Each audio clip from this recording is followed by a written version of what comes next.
Hello student, now the next topic is classification on the basis of source. Okay, now classification on the basis of source, there is the first is natural polymer. You know natural polymer, this is a cis form of isoprene. Yeah, the natural rubber came from nature, plants and animals. Okay, so natural polymers are found from natural rubber, cellulose, glycogen, starch and protein. Yeah, clear? Just you learned natural rubber, cellulose, glycogen, starch and protein, and full explanation, all these full explanation in biomolecules chapter. Okay, so just you learned natural polymers are present in natural rubber, cellulose, glycogen, starch and protein. And the second is what? Semi synthetic polymer. तो semi synthetic polymers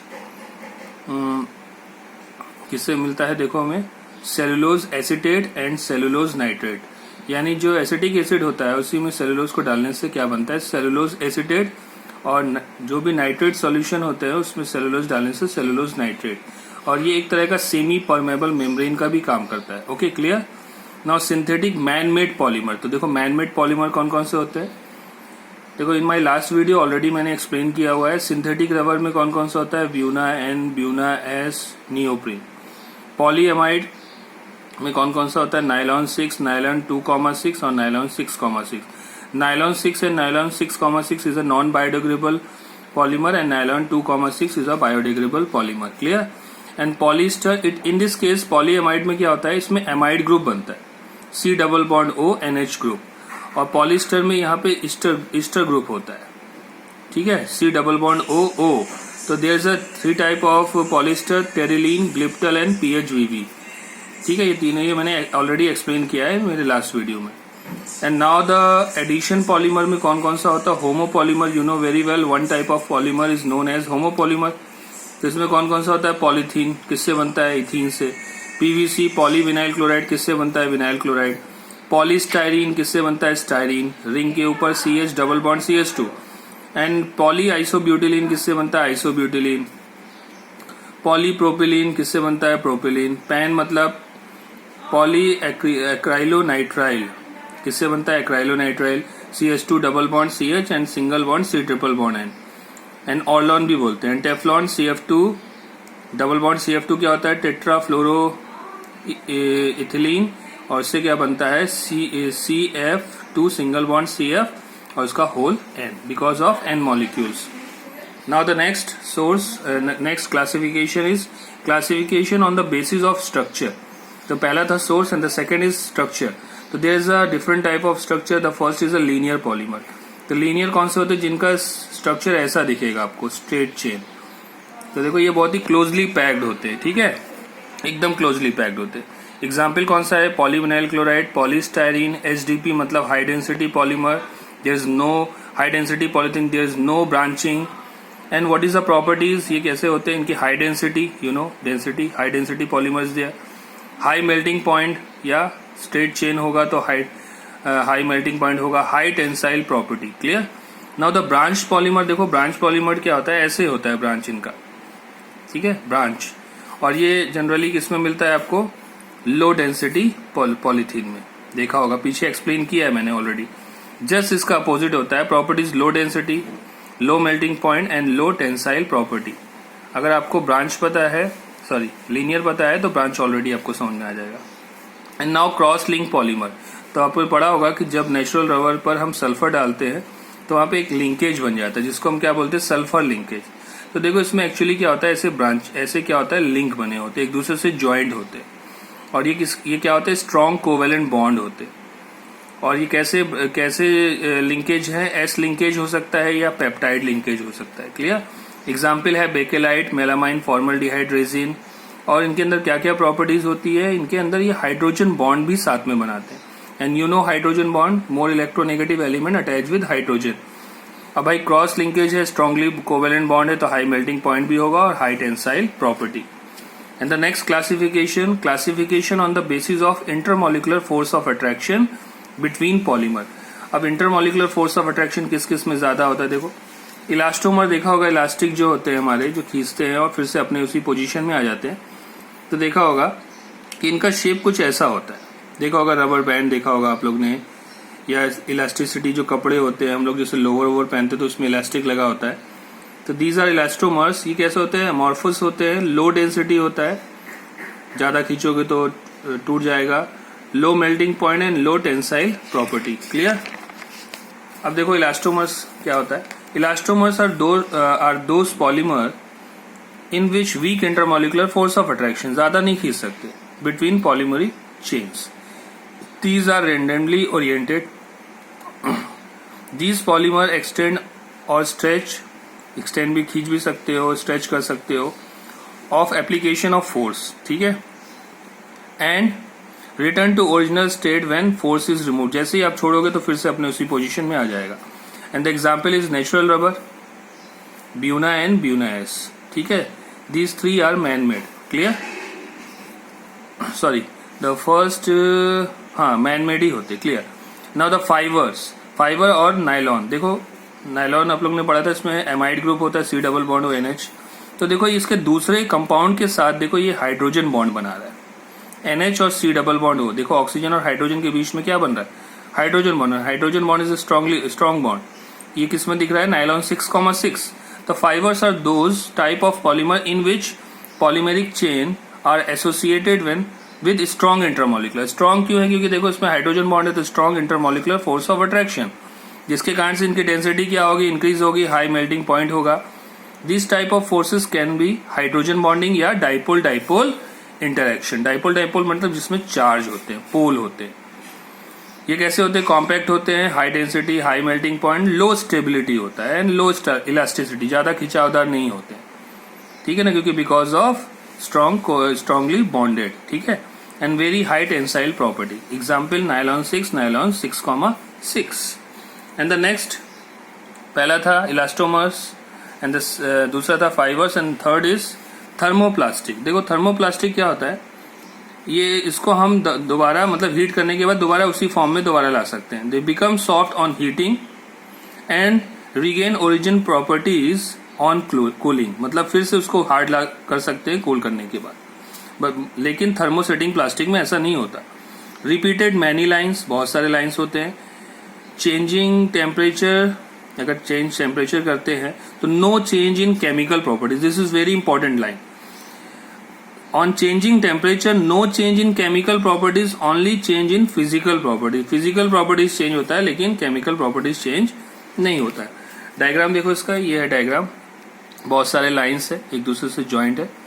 example है polyvinyl chloride, high density polythene and low density polythene. And the next one is thermosetting plastic. देखो वो होता है reversible, ये होता है irreversible. Thermos plastic होते हैं रिवर्सिबल, उसको कूल करने के बाद फिर से अपने पोजीशन में ला सकते हैं। On heating they become compact, ठीक है। इरिवर्सिबल मतलब इसको ठंडा करने के बाद अपने पोजीशन में नहीं ला सकते। At high temperature they develop new cross linkage, chemical properties changes. जैसे हाई टेम्परेचर करोगे तो इनका जो एक नया क्रॉस लिंकेज टाइप का बना लेगा, ठीक है, तो इनकी केमिकल प्रॉपर्टीज क्या होगी? चेंज हो जाएगी। Example bakelite, melamine etcetera. Bakelite पढ़ा ही है, पीछे बताया मैंने। अब देखो यहाँ पे स्ट्रेंथ की बात होती है। सबसे ज्यादा स्ट्रेंथ यानी सबसे ज्यादा स्ट्रेंथ मतलब बॉन्ड सबसे ज्यादा स्ट्रांगली बॉन्डेड किसमें होता है? थर्मोसेटिंग प्लास्टिक, फिर फाइबर, फिर thermoplastic and then last elastomers. Clear? तो स्ट्रेंथ के अकॉर्डिंग पे ये इसका ऑर्डर है। Classification on the basis of formation और प्रिपरेशन। तो देखो एडिशन पॉलीमर में आप लोग ने पढ़ा था, there is no change of mass of polymer और मोनोमर। तो इसके दोनों मास और प्रोडक्ट के जो मास होते हैं दोनों क्या होते हैं? Equal. No loss in mass. Clear? No elimination of smaller particle, जैसे इसमें वाटर या NH3 या इस टाइप के मॉलिक्यूल का कोई भी एलिमिनेशन नहीं होता। It is homopolymer. तो होमोपॉलीमर पता ही है, पॉलीथीन, पॉलीस्टाइरीन, ये सब क्या होते हैं? PVC। These are addition polymer. Only one type of monomer is used. Clear? Condensation polymer, 2 और different type of function group is there. तो इट इज सिंथेटिक पॉलीमर होता है, इट इज कोपॉलीमर भी होता है, पीछे सब एक्सप्लेन किया है। It is linear polymer, cross linked polymer, cross पता ही है, सल्फर लिंकेज और हाइड्रोजन बॉन्ड। इसमें क्या होता है? मास of polymer is less than sigma mass of monomers. मतलब जनरली क्या है, जो हम रिएक्टेंट यूज करते हैं उनका मास प्रोडक्ट के मास से ज्यादा होता है, क्योंकि after formation of product elimination होता है बहुत सारी चीजों का। तो small elimination of smaller particle, जैसे वाटर का एलिमिनेशन होता है, देखा होगा आपने, जितने भी आप लोग ने को पॉलीमर सिंथेटिक पॉलीमर देखा होगा, उसमें वाटर का रिमूवल या फिर अमोनिया का रिमूवल या फिर कार्बन डाइऑक्साइड का removal, small elimination of smaller particles like water, HCl, NH3, alcohol, CO2, etc. Clear? Okay.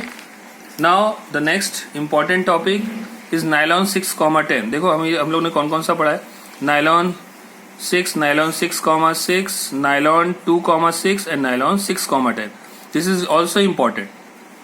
तो देखो नायलॉन 6,6 यानी 6 और 10 मतलब क्या है, 6 कार्बन वाला और 10 कार्बन वाला। तो देखो 6 वाला ये है हेक्सामिथाइलिन डाइएमाइन और यहाँ पे 10 कार्बन, देखो 8 यहाँ पर है, 9 एंड 10, जिसको बोलते हैं सिबेइक एसिड। इनका हम क्या कराते हैं, पॉलीमराइजेशन। देखो कार्बोक्सिलिक ग्रुप से OH निकलेगा और NH2 से NH निकलेगा, यहाँ से भी होगा, आगे भी प्रोसेस होगा।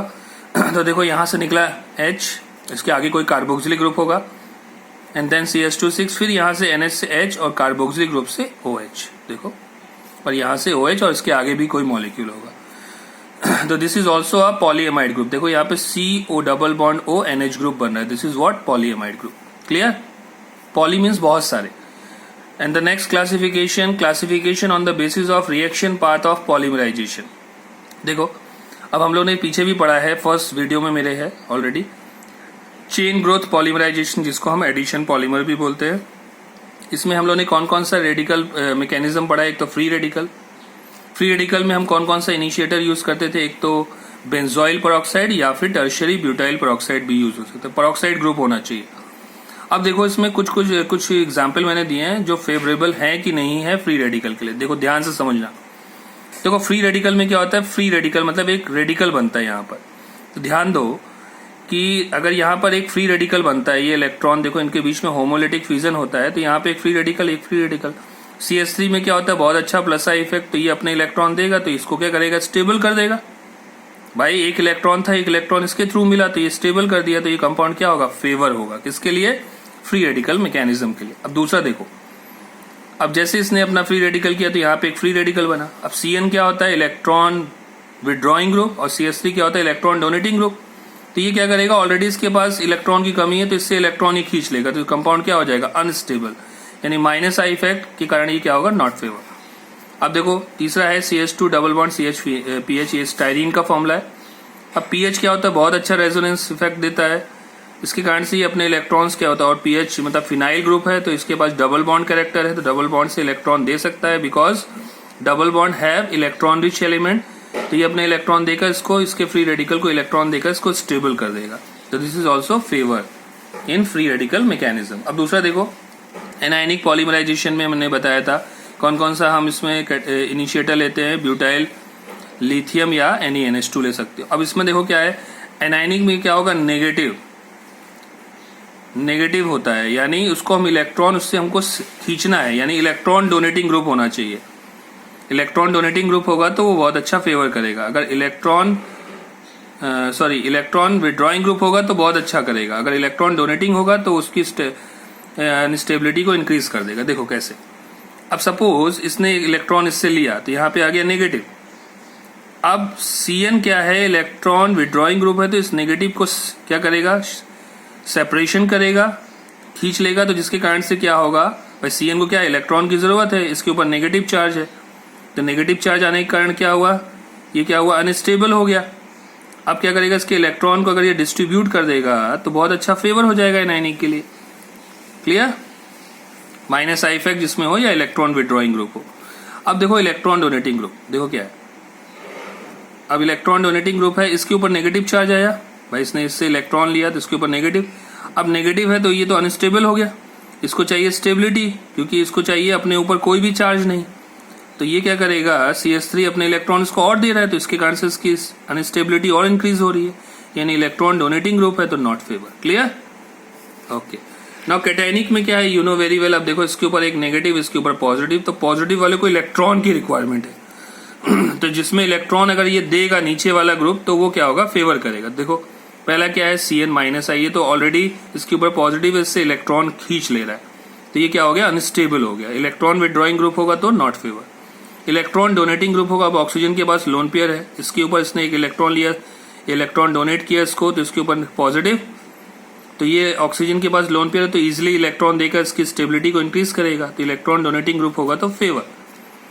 फिर देखो माइनस आई है, कार्बन क्या करेगा, इससे इलेक्ट्रॉन खींच लेगा, तो ऑलरेडी इसके ऊपर प्लस चार्ज है, इलेक्ट्रॉन खींचेगा तो अनस्टेबिलिटी बढ़ जाएगी, जिसके कारण से ये not favour, minus I effect. और फिनाइल ग्रुप है तो you know very well. Styrene तीनों ही रिएक्शन देता है। स्टाइरीन, ये स्टाइरीन का फॉर्मूला है, ring structure, phenyl group and CH double bond CH2। Styrene जो होता है वो आपका free radical mechanism, anionic mechanism और कैटायनिक मैकेनिज्म तीनों देता है, याद रखना इस चीज को। And the last is diene conjugation. देखो डाई-इन कॉन्जुगेशन ये एक्चुअली एग्जाम में, कॉम्पिटिटिव एग्जाम में ज्यादातर पूछा जाता है। इसमें ऐसा पूछेगा कि डाई-इन कॉन्जुगेशन में आपको एक रिएक्टेंट दे देगा, पूछेगा इसमें ये कंपाउंड ज्योमेट्रिकल आइसोमेरिज्म शो कर रहा है कि नहीं। देखो 1-2 एडिशन, जिसमें हम एग्जाम्पल ले रहे हैं ब्यूटा 1,3 डाई-इन, कोई भी एग्जाम्पल हो सकता है। तो 1-2 एडिशन मतलब पहले कार्बन पे और दूसरे कार्बन पे एडिशन हो रहा है। तो देखो इसको मैंने कुछ ऐसे नोट कर लिया है, तो 1-2 में हो रहा है, देखो इनके बॉन्ड टूट रहे हैं जबकि इसमें कुछ नहीं हो रहा है। तो देखो इनके बॉन्ड टूट कर कुछ ऐसा बना रहा है, विनाइल टाइप का बना रहा है। तो देखो अगर इसका हम ज्योमेट्रिकल आइसोमेरिज्म शो करें तो देखो यहाँ पे होगा एक CH, एक H, ऊपर ये वाला ग्रुप, नीचे CH और इधर HH, तो दोनों तरफ HH कॉमन है, तो ये क्या करेगा, not show geometrical isomerism. And 1-4 addition है अगर सपोज, तो 1-4 मतलब इसमें पहले वाले कार्बन में और फोर्थ वाले कार्बन में होगा। तो देखो ये अपना इलेक्ट्रॉन इसको दिया तो यहाँ पे डबल बॉन्ड आ गया, इसने भी अपना एक इलेक्ट्रॉन दिया तो डबल बॉन्ड हो गया। तो देखो शो ज्योमेट्रिकल, आप देखो इसके अंदर देखो दो H एक साइड में होंगे, 2 CH2 एक साइड में होंगे, तो यानी ये सिस भी बनाएगा और ट्रांस भी बनाएगा। क्लियर? Okay, thank you.